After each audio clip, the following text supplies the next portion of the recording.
didn't Bloodshot or Peacemaker, they grabbed a chicken one? Yeah, he goes, who ate them all? And then someone else says, so that's a funny thing that you mentioned there. Joel Kinnaman said, or John Cena was saying in an interview that one of the worst days that Idris had, I guess he was just having a rough day.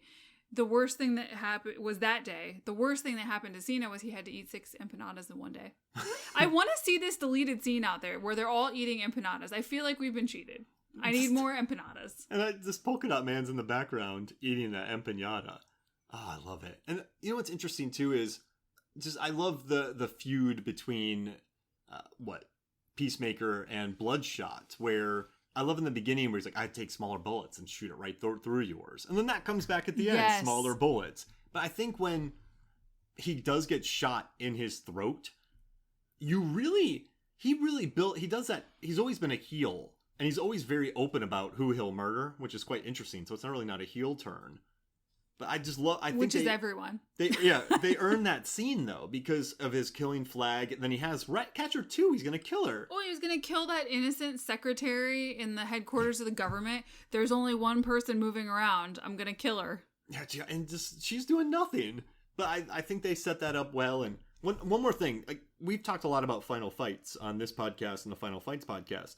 I know it's not the final fight, but I love how differently shot the brawl between Peacemaker and Flag is, because I broke through the action scenes and how they tell a story, but I like how Harley's battle, there's roses and there's people running and there's like throat slits and there's spinning, the different action scenes. But then you get to Flag and Peacemaker, and it's just two huge dudes just beating the tar out of each other, and there's nothing stylish about it. Like, remember, there's some hits. Remember when he falls into, I don't know what it is, the grain or the corn? Or something? And then he falls off of it. You're like, that really hurt. Like, the stuntman got hurt. And then eventually, I mean, Flag does go down. No, never mind. You're not just going to, I can't say how Flag would just start beating him on the head with a metal pipe. But then he goes to kill Peacemaker, and he gets stabbed to death, and you see his heart. That's the cruelest thing. The post-credits, Meg, where like his heart's still beating. Oh, I know. So mean. You wanted it to be Flag, not Peacemaker. I mean, I guess it makes sense. We know there is a Peacemaker James Gunn show, but that sucks. Still. I was like, Flag could be back. That fight also starts off in a really cool way. They're about to have a face-off. Then the building starts to collapse because we know what happens 8 minutes earlier with all the explosions and polka dots flying. But the way that fight actually starts with the helmet shot, the reflection in the helmet, it's very cool. Oh, yeah. And that helmet was practical. And James Gunn said it was one of the worst things to edit because it reflected everything and they constantly had to edit themselves out of it, the director and the crew. Frame by frame. Yep. Yuck. But it's inventive shots like that I really like. Mm-hmm. They actually did that in Dracula Untold. Ooh. Which is it's a random with pull. Charles Dance at the end. Oh, man. Which makes it fantastic. He's a sassy vampire in a cave vampire. Mm-hmm. I should have taken him. Oh, yeah. The world would have been dead. Charles Dance in anything. Yeah. Just pick all Charles Dance villains. Mm-hmm. Or Bill Nye. Oh. What movies has he been a villain in? Underworld. Yeah. Underworld or Pirates of the Caribbean. But he can only go out... Okay, but he can only be on water and only go out at night. So that I picked a shark. I'm very happy with Stripe. No, that's true. You could put a yada yada apparatus on him. There you go. And do that. But I guess, too, is... I don't know, I just love... I don't know, but see... A lot of people are talking about the surprises in this movie, but remember when we started watching this, and I don't know if this was good or bad for me to say, but I was like, most of these people are dead. You called it, for sure. Dead. But it's... For me, it wasn't a surprise, because it's James Gunn. Like you can't. What are you gonna do with these people? Yeah, logically, there's a lot of people. You can't have them all there the whole movie. So you know that there's gonna be death, and also I think some of the trailers sort of wrecked it. But because you just can't have that A story, then have them joining up with those guys and having Harley's story. That's just way too much. Mm-hmm. But it's just quite brutal. It would be so much. There's a ton of plot in this movie. And it is deftly managed, I believe. But imagine if you kept those people alive the whole time. It'd be just so much. Yeah. And just too many people competing for screen time. Less Ratcatcher. Less it's a lot of King fun Shark. the way it is. I love... you showed me an interview where they talked about how lucky he was to find... Oh, yeah. To find Ratcatcher... to find Daniela in this. Yeah, so she was a pretty good working Portuguese actress. People knew her more over there. And then she declined to send in some self-tapes because she was on vacation. But she said later on she was actually afraid to act in English and not do a good job. Oh, wow. So then she submitted a tape and she was reading from the script. And they asked her later, were you really reading from the script? Like reading the papers instead of memorizing it? And she said, yes, I'm so sorry. But then when she did it again for them, when they brought her to America, and they actually brought her to Atlanta, she did it perfect. Wow. She's so natural in this movie. Yeah.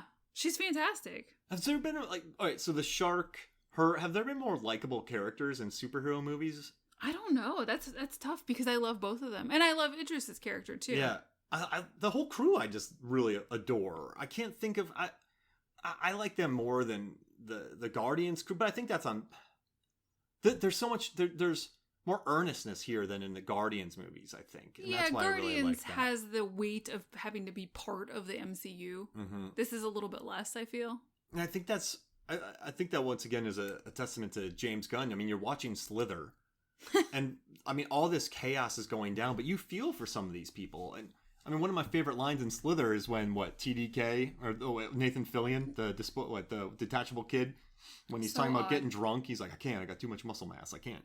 Well, let's talk about him in this movie too. The most unnecessary power, and he's just slapping people. What the heck? I think you made this point that they should have put some guns in his hands. Yeah. Why didn't they? I have no clue. I mean, the gag is really good. Yeah. Maybe the bullets run out, and then this drops him and starts slapping people. But it's such a silly... He had an interesting comment. I watched a video interview with Nathan Fillion saying that about the practical sets, just how massive in scale it was. And they built these container sets where, they've got the set and you walked through these gates of containers, but the containers themselves were functional. Like one was a break room and one was costume and one was makeup. So it was just this crazy machine that was working on these massive sets. Brought a lot of money to Atlanta. Oh, yeah. And Panama. True. Like they filmed a lot out there, and like the extras that they had with all the Starro masks and all those types of people. Yeah. Oh, yeah. Idris mentioned that how they were practical crowds a lot of times. Wow. So not just practical sets, but lots of big, wide crowds. And I guess he appreciated that as an actor, actually being there with stuff to act off of. I mean, that's always the best, right? And you talk about the Phantom Menace, where people just look at green screens. You're surrounding yourself with it. I think it's easier to get in character with that. Like that's, I don't know, Rennie Harlan was talking about that on 12 Rounds, where he had John Cena. He just had him in everything to get him acting better because he was so fresh to the game. So that's why he was dropping. That's why he was in the cars. He wanted him to be more comfortable. In Roma, they cast non-actors, so they built sets with real tile, real walls, like almost real homes. Wow. Not like a cardboard set. Yeah. Not cardboard, but like balsa wood set. Yeah.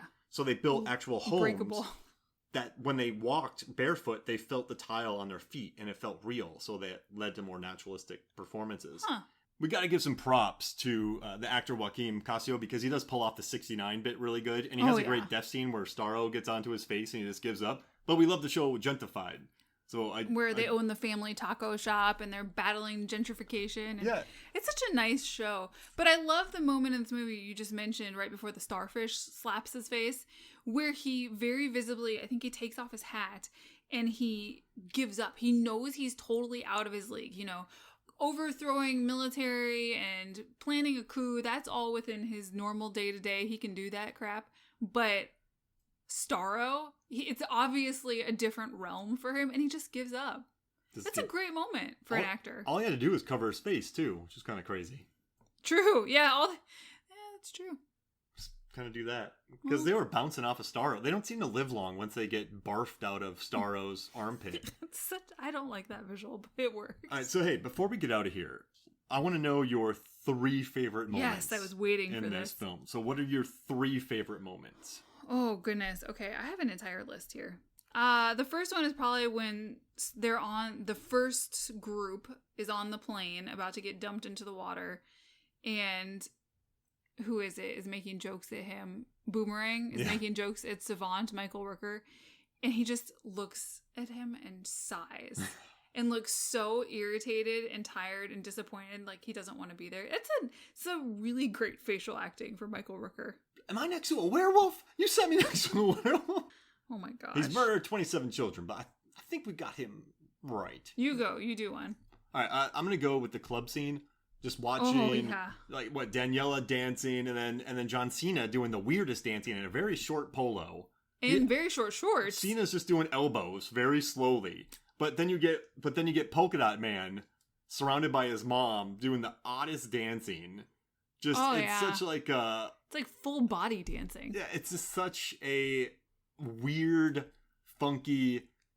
It's bonding. It's just an odd scene. And you gotta understand, I mean, I'm sure James Gunn was playing music when they were dancing, but that takes a lot of work to have everybody in there dancing, and they pulled it off. I love that club scene. So that's it. My next one is when they're on the plane at the very end and everyone's leaving, and Sebastian gets onto Bloodshot's leg, and we have cats, so sometimes, they come up and they use their little paws to prep the area they're gonna sit, and Sebastian does that on his leg. Oh man. And preps himself to sit down and then curls up. So cute. Okay, my number 2, I guess we could do more, but my number 2 is I like when Bloodshot goes, well, you got daddy issues, and she goes, Ratcatcher, I have no daddy issues. I loved him. He was great to me. And then they cut to Taika later on, just rats are the most, misunderstood characters. And it's just, but there's so much heart there. And it's an interesting narrative. And the guy had flaws, but he loved his daughter. I don't know. I just think it's really interesting. And it has heart to it. And just that whole 2 scenes tied together, I'm going to say, is my number 2. Oh, that's a good one. I have a note here that says Taika's accent ? Yeah. He just shows up and does whatever he wants. We love it. My last one is when Polka Dot Man fires his polka dots. He throws them, as John Cena says, at Starro's leg because he sees his mom, and it starts disintegrating the mom's ankle. But all of the zombie people with the stars on their face grab their leg at the same time. It's just a weird, hilarious gag, and I love it. It's beautiful. Wait, if you think about it, Slither, the alien comes down and takes over everybody. Mm-hmm. And then they become hive minds with that. So True. he does enjoy a good alien invasion type picture. Mm-hmm. Just had to bring that up. Now, I was going to say, I remember seeing Harley being tortured. I'm like, this doesn't feel right. So I love that she was just waiting to murder people. That made me really happy. I like the Where's the Empanadas. I like that they gave Flag a lot of humor. That fight scene is just brutal. But my number 1 scene's Weasel. It's the weirdest creation. And then it lives at the end. But it does a belly flop. Like, this is so funny. And then Weasel can't swim. Did anyone check if Weasel could swim? And it's the oddest. It's a child murderer. So weird. But that's my humor. Like, not child murder humor. But it's just so out there that I love it. Yeah, it's so odd, but it works somehow. You just mentioned a bunch there, so I'm going to say one more. When Nanawe has an absolute fit over wanting to have a fake mustache disguise. Oh, yeah. And he even says "see," and they go, "Look, he's learning Spanish." He gets so mad and he stomps off. It's adorable. Nom nom? Nom nom? Oh gosh, I love that. All right, cool. Well, all right, how about this? 2 scenes you weren't a fan of before we get out. Oh no, everything with Weasel. What about the bag of dicks conversation? Yeah, I mean, I could do without it. I just don't get it. It doesn't seem like a bag of dicks movie. No, it doesn't. That's more like a 4-year-old virgin type thing. It just really doesn't work for me, but I can ignore it. Why would someone eat penises? I guess that's kind of a funny line when she says that. All right, what's another thing? I didn't write down stuff I don't like. Because we can't be 100%. I mean, I guess actually, I hate the opening scene. I get it, but I hate where the bird gets smashed. Yeah. It is very brutal, and I don't like watching the bird get smashed. Yeah, that's pretty nuts. All right, so then me, I loved every bit of it. I made you do too. I'll just do one. I did notice how on the nose the music was sometimes, but I felt like it really worked. There's an art to it. Yeah, he balances it so well. And then the final smile. Oh, the thumbs up between Harley and Bloodshot. Yeah. And then when she smiles at him at the end, he's kind of like, oh man, like, I'll be your friend. He's like, oh, Milton. Oh, Milton dies. Oh, Milton. Poor Milton. Milton got wiped out. He really did. Who's Milton? I would have known if there was a guy named Milton with us. Why is he not in the van? I don't like Flag dying. Oh yeah, that's true.